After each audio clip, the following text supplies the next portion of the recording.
So let's begin. Just try to have a quick revision of all the stuff that we went through in the previous class. हमने last class में menstrual cycle के बारे में discussion किया था, जहाँ पे we talked about the different phases in which how actually the menstrual cycle takes place. So, gametogenesis, this is the topic of discussion today. और as the name suggests, हमें नाम से ही इसका context समझ में आ जाना चाहिए कि what is this all about? क्या पढ़ने वाले हैं हम लोग gametogenesis में?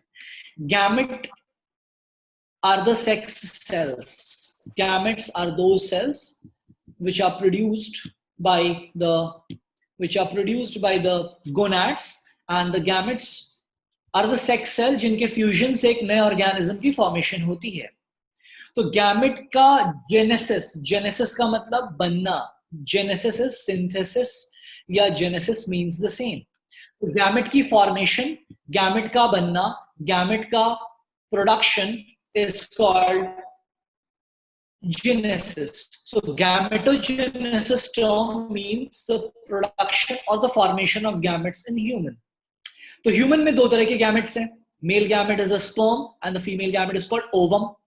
तो ऑब्वियसली मेल में इस प्रोसेस का नाम होगा स्पर्मेटोजेनेसिस, जहां स्पर्म की फॉर्मेशन हो रही है, और फीमेल में द सेम प्रोसेस जहां पे ओवम बनेगा, that is given a term called oogenesis that we have discussed priorly. So spermatogenesis will take place in male and oogenesis will take place in females. So the process of formation of, यहाँ पे important बात है, haploid gamete from the diploid germ cell in the gonad is called gametogenesis. Understand this line एक बार अच्छे से फिर से समझें आप. The process of formation of haploid gametes from the diploid germ cells in the gonad is called gametogenesis. Gonad are the sex organ. Male में gonad होता है.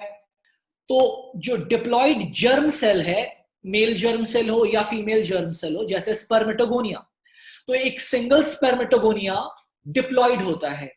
क्लास 9th 10th 11th की नॉलेज के बेसिस पे इस बात को शायद आप समझ पाए कि डिप्लॉइड इज अ सेल जिसमें डबल सेट ऑफ क्रोमोसोम होता है.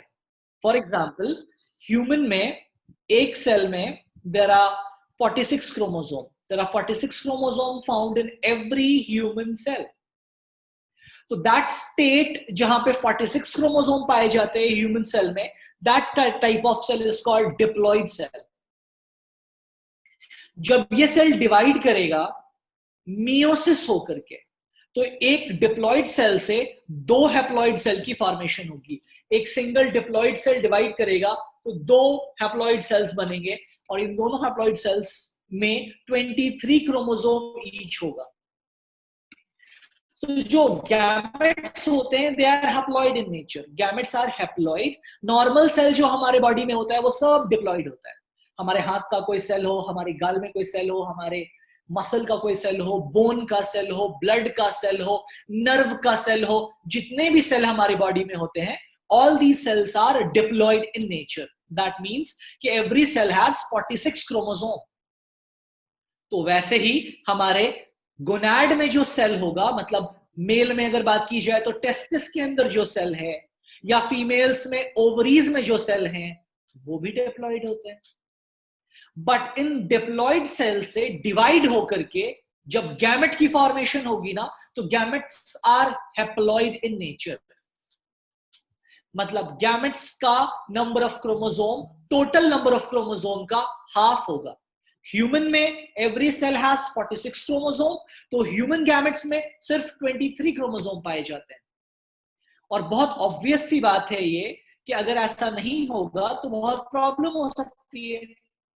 एग्जाम्पल के तौर पे हम इसको समझें कि अगर स्पर्म में 23 क्रोमोसोम होता है और ओवम में जो कि फीमेल गैमेट है उसमें भी 23 क्रोमोसोम होता है, तो ये दोनों जब फ्यूज करेंगे तो बनेगा जाइगोट, और जाइगोट में 23 क्रोमोसोम आया फ्रॉम द स्पर्म और 23 क्रोमोसोम आया फ्रॉम द ओवम, और जुड़ करके बना 46 क्रोमोसोम। तो एक जाइगोट में जो 46 क्रोमोसोम है, उसी जाइगोट के डिवीजन से पूरा का पूरा बॉडी डेवलप हुआ, एक एम्ब्रियो का जो एक फीटस बना, फीटस एक चाइल्ड बना। तो हमारे पूरे बॉडी में जितने भी सेल्स हैं, ट्रिलियंस ऑफ सेल्स हमारे बॉडी में है, पर इन ट्रिलियंस ऑफ सेल्स की फॉर्मेशन कैसे हुई थी? इसमें पहला सेल बना था जाइगोट, फिर जाइगोट डिवाइड होकर के 1 से 2 बना, फिर 2 से 4 सेल बने, फिर चारों डिवाइड किया तो चारों बने के बाद 8 बना, 8 से फिर 16 बना, 16 से 32 बना, डबल होते कि 64, फिर डबल हुआ तो 128, फिर डबल हुआ तो 256, फिर डबल डबल डबल होते होते होते होते फिर ये सेल्स लैक्स में हुआ, फिर ये सेल्स मिलियंस में हुआ, फिर ये बिलियंस में हुआ, और ये नंबर बढ़ते बढ़ते एक ऑर्गेनिज्म बन गया। बट जो पहला सेल था दैट वाज डिप्लॉयड, और जो पहला सेल डिप्लॉयड था जिसको हम जाइगोट बोल रहे हैं, इसके बनने की वजह थी fusion of 2 haploid cells. Gametes are sex cell and these gametes are haploid. तो 23 क्रोमोसोम वाला स्पर्म 23 क्रोमोसोम वाले ओवम के साथ फ्यूज करके 46 क्रोमोसोम वाला जाइगोट बनाता है। अगर हम ऐसा मान लें कि अगर स्पर्म भी डिप्लॉयड होता, ओवम भी डिप्लॉयड होता, मतलब 46 क्रोमोसोम स्पर्म में होता, 46 क्रोमोसोम ओवम में होता, तो जाइगोट में 92 क्रोमोसोम हो जाता, मतलब टेट्राप्लॉइड हो जाता, और फिर सारे के सारे सेल्स टेट्राप्लॉइड ही होते ह्यूमन बॉडी में, और फिर वो ह्यूमन नहीं रहता, वो कोई और ऑर्गेनिज्म बन जाता। तो इसीलिए गैमेट की जब फॉर्मेशन होती है तो प्रोसेस ये होता है कि एक डिप्लॉयड सेल के डिवाइड होने से हैप्लॉइड सेल्स बनते हैं, and all the gametes in every sexually reproducing organism is always haploid. कोई भी गैमेट हो किसी भी ऑर्गेनिज्म में बने जो सेक्सुअल रिप्रोडक्शन करता है, वो सब हमेशा हैप्लॉइड होगा। तो इतनी देर के डिस्कशन का निचोड़ सिर्फ ये आया कि gametes are haploid in nature. तो गैमेटोजेनेसिस इज अ प्रोसेस जिसमें गैमेट बनता है। तो गैमेट बनेगा एक डिप्लॉयड सेल से डिवाइड होकर के हैप्लॉइड सेल्स के फॉर्म में, ठीक है ना? तो द फर्स्ट लाइन एक बार कंप्लीटली दोबारा पढ़े आप। The process of formation of haploid gametes, gametes are always haploid, from a diploid germ cell वो सेल जिसके डिवाइड होने से गैमेट बनता है। जैसे कि टेस्टिस में होता है स्पर्मेटोगोनिया, ओवरीज के अंदर होता है ऊगोनिया, तो स्पर्मेटोगोनिया के डिवीजन से स्पर्म बनते हैं। तो स्पर्मेटोगोनिया खुद डिप्लॉयड है, बट उससे जो आउटकम बन रहा है, मतलब जो उससे स्पर्म बनेंगे, दे वुड बी हैप्लॉइड, ठीक है ना? सो डिप्लॉयड से डिवाइड होकर के haploid gametes banega. So process of formation of gametes from the diploid germ cell in the gonad is called gametogenesis. ठीक है? तो it takes place in primary sex organ, मतलब टेस्टिस और ओवरीज में पाया जाएगा। टेस्टिस में जो गैमेट बनेगा that's called sperm. Ovum is singular, ova are plural, बहुत सारे ओवम को ओवा बोला जाएगा। मेल में इस प्रोसेस का नाम, मतलब गैमेट बनने के प्रोसेस का नाम गैमेटोजेनेसिस होगा। और ये किससे बनेगा? स्पर्मेटोगोनिया नाम के सेल से बनेगा। Spermatogonia are the germ cell जिनके डिवीजन से स्पर्मेटोजेनेसिस होगा, और स्पर्मेटोजेनेसिस होने के बाद जो सेल बनेगा they will be called sperms. कब होगा? ये पुबर्टी पे शुरू होगा। ये कब होगा? जब एक मेल चाइल्ड की उम्र 12 साल से 14 साल हो जाएगी, ठीक है? फीमेल्स में oogenesis होता है। oogenesis का मतलब है ओवम का बनना। किन सेल से बनेगा उसको हम oogonia बोलते हैं। बट ये स्टार्ट हो जाता है एम्ब्रियोनिक स्टेज में ही, जब एक फीमेल चाइल्ड अपने मदर के वूम्ब में एज एन एम्ब्रियो डेवलप हो रही है, उसी स्टेज में डेवलपमेंट हो जाती है, उसी स्टेज में डेवलपमेंट हो जाती है, ये शुरू हो जाती है ओवम बनने की। ये कहानी oogenesis में आगे जाके डिस्कस किया जाएगा। फिलहाल आप इस बात को मार्क कीजिएगा अच्छे से, स्टार बना करके, कि एम्ब्रियोजेनेसिस का स्टेज जो होगा, एम्ब्रियोजेनिक स्टेज जो होगा, फीमेल्स में उसी स्टेज में ओवम के बनने का प्रोसेस शुरू हो जाएगा। ठीक है, दिस इज समथिंग जो कि स्टार मार्क करके आपको रखना है। ये बात बहुत इंपॉर्टेंट है। क्या बात बहुत इंपॉर्टेंट है? कि मेल में स्पर्म बनने का प्रोसेस ये पुबर्टी अटेनमेंट के बाद शुरू होगा, बट फीमेल्स में ओवम बनने का प्रोसेस एम्ब्रियोनिक स्टेज में ही शुरू हो जाता है। और जब एक बच्ची पैदा होती है तो उसके पैदा होने से लेकर के पुबर्टी तक भी ये प्रोसेस बहुत स्लो स्लो चल रहा है। ओवम बनेगा, पुबर्टी खत्म, जब पुबर्टी अटेन हो जाएगी तब उस एज के बाद, बट प्रोसेस स्लो स्लो चल रहा होता है। कहां? ओवरी के अंदर, फीमेल्स में। खैर, तो नटशेल में बात ये, गैमेटोजेनेसिस दो तरह का होगा। मेल में कहलाएगा स्पर्मेटोजेनेसिस, फिर फीमेल में कहलाएगा oogenesis। ठीक है ना? स्पर्मेटोजेनेसिस के बारे में भी बातें हम लोग करेंगे डिटेल में। स्पर्मेटोजेनेसिस के लिए सबसे पहली जानकारी आपके दिमाग में ये रिकॉल करके लाना है, चूंकि हमने इस बात को डिस्कस किया हुआ है कि स्पर्म बनने का प्रोसेस होता है टेस्टिस के अंदर। टेस्टिस के अंदर बहुत से कंपार्टमेंट होते हैं जिनको बोला जाता है क्या? Testicular lobules. आई होप ये बातें आपको याद होनी चाहिए। टेस्टिकुलर लोब्यूल के अंदर बहुत सारे होते हैं क्या? Seminiferous tubules. और इन सेमिनिफेरस ट्यूब्यूल के अंदर पाए जाते हैं दो तरह के cells, spermatogonia and Sertoli cells. Right? पढ़े आप यहां पे चारों पॉइंट। पहला point, the process of formation of haploid male gamete, that is sperm in the seminiferous tubule of testis is called spermatogenesis. What is spermatogenesis? So spermatogenesis could be the process of formation of haploid male gamete in the seminiferous tubule of testis is called spermatogenesis.